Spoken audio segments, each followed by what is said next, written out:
Okay, it's 9 p.m. You have 3 different lesson preps for tomorrow, a stack of papers to get through, and you still need a creative way to explain cellular respiration to your freshmen. What if you had a tireless teaching assistant who could help you with all of that right now? Town Square. I'm Adam, founder of the Town Square and high school math and music teacher. Today we're going to cover exactly how to talk to AI so it gives you amazing results every single time. And more importantly, we'll see how it requires you to be the creative driver of the entire process. So let's dive in and get you your first AI teaching assistant. By the end of this video, you'll be able to use a simple formula to write effective AI prompts, apply prompt engineering techniques to enhance your AI skills, and generate customized lesson content that works for you and your students. In our last video, we talked about exactly how AI works. If you haven't seen it yet, I recommend starting there because today we'll be using that foundational knowledge to understand how to talk to AI in a way that gets better results. Now, it's important to understand there are a ton of techniques for writing really effective prompts. In fact, there's a whole field dedicated to it called prompt engineering. We'll start to dive into that a little later in the video, but first, and most importantly, I want to give you one simple formula that you can always use to get better, more targeted results. I call it the PTAR method. PTAR. PTAR stands for persona, task, audience, and rules. Here's how it works. The persona helps the AI adopt the right tone, knowledge level, and perspective by giving it an identity. You can be generic like you are an inspirational storyteller, or specific like you are Brene Brown. The task is telling the AI exactly what you want it to do. This is the heart of your prompt. The more specific, the better. Vague tasks get vague results. Audience is telling the AI exactly who this is for, so it can match the appropriate language and complexity level. Is it for second grade students or parent volunteers? And finally, rules is where you can set any boundaries or constraints that you haven't already covered in the first 3 parts of your prompt. Things like word count, format, tone, what to include or avoid are just a few examples. Let's try it with a little compare-contrast situation using ChatGPT. Remember that 9 p.m. moment when you needed a creative way to explain cellular respiration to your freshmen? First, let's see what happens with a lazy prompt. I'll try explain cellular respiration. It gives us this. Cellular respiration is the process by which cells convert glucose and oxygen into energy in the form of ATP. Kind of generic, dry, and forgettable, especially for a 9th grader. Now let's use the PTAR method and watch what happens when we give AI the right context. Persona. You are an enthusiastic high school biology teacher known for memorable analogies. Task. Create a 2-minute lesson opener that introduces cellular respiration in an engaging way. Audience. 9th grade students who think biology is boring and abstract. Rules. Use a relatable analogy that connects to something teenagers experience daily. Keep the language conversational and end with a question that makes them curious to learn more. And your prompt doesn't have to be perfect. Don't waste time agonizing over how to word it or even worry about using all the letters of PTAR. In most cases, just the first 2, PT, are fine. The point is, if you have certain details in mind, give them to the AI. And if you don't, that's okay too. All right, let's see how it responds. Cellular respiration equals phone charging for your body. It starts with its opener. What happens when your phone battery hits 1% and you don't have a charger? Relatable hook.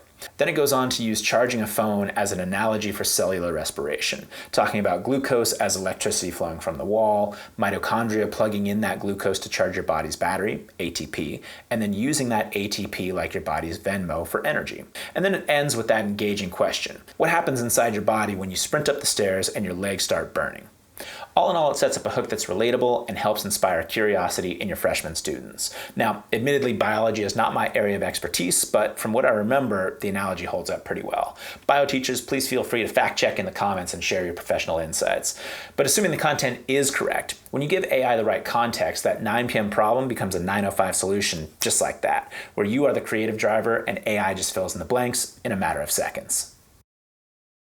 Now, the PTAR strategy will work in just about every situation, so if there's one thing to take away from this video, that's it. But it is just one of many techniques that are part of prompt engineering, where we use tried and true prompting techniques called prompt patterns to get useful, high-quality results. There are all kinds of great prompt patterns, and I'm about to show you 4 of my favorite. First and most importantly, iteration. In most cases, you don't want to just take the first output. Instead, you get much better results when you give the model feedback and refine your requests to hone in on exactly what you want. I'll show you what I mean with a new example. And for the sake of variety, I'll use a different AI model. Let's use Google's Gemini. Let's say I'm preparing to introduce fractions to 4th graders and I want to find a creative way to engage them. So I'll start with the PTAR formula. Persona, you are a creative 4th grade teacher. Task, create an engaging lesson hook for introducing fractions. Audience, students who feel anxious about math. Rules, make it relatable to everyday life and take no more than 5 minutes to deliver. And we get classic pizza example, right? Which makes sense considering what we learned in the last video about how AI works. It's predicting the most probable words that go with the words introducing fractions. The tone here seems appropriate for fourth graders, but the content is a little generic and could be more interactive. So now I'll iterate by giving the AI feedback and refining what I want.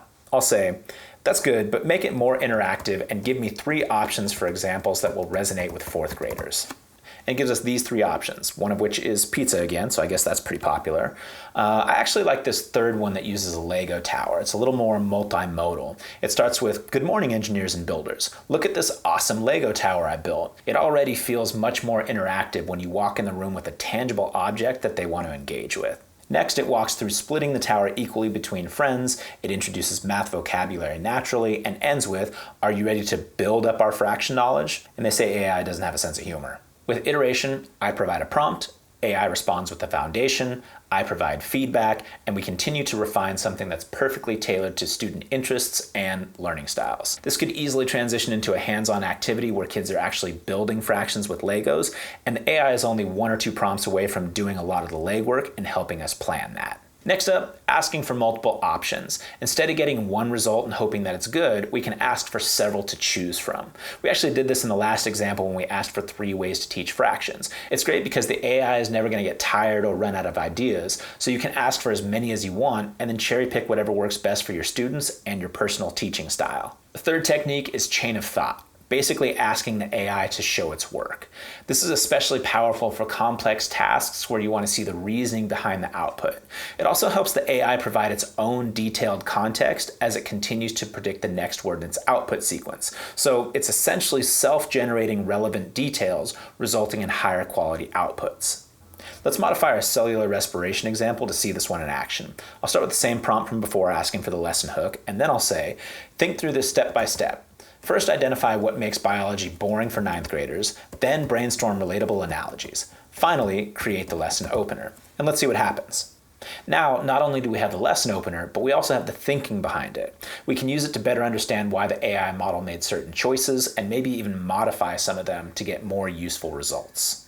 And the final technique for today is flipped interaction, where we prompt the AI to ask us questions to get what we need, even if we don't know exactly what that is or how to approach it.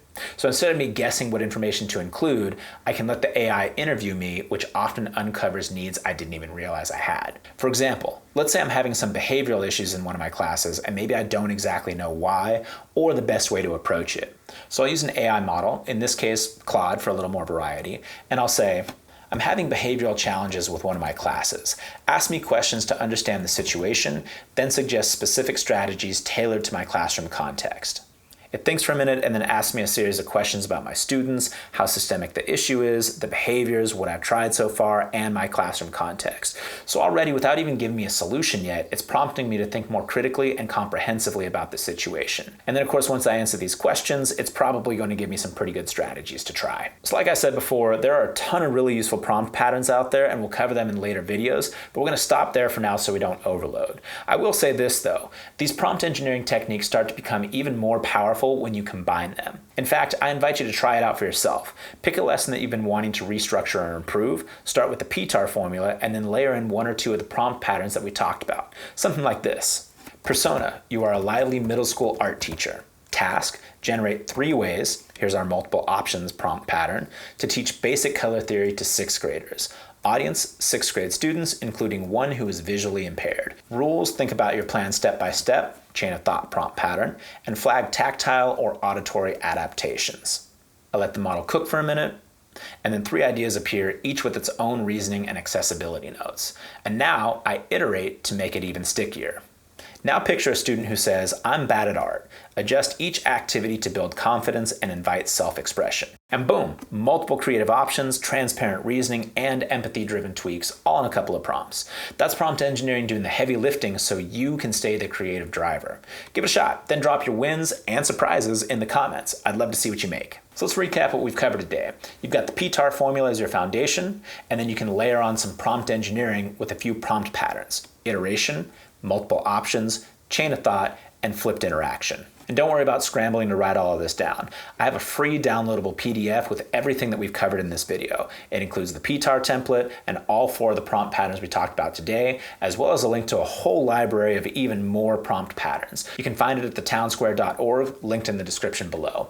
If this helped and you're excited about trying AI in some of your lesson plans, hit that like button and subscribe for more practical AI strategies. It tells me we're on the right track and helps other teachers find these resources. In the next video, we'll talk about setting up your own personal AI toolkit. I'll walk you through choosing the right platforms and tools to suit your needs, and we'll create some custom prompts that work the way you teach. I'll see you then. Town Square Girl.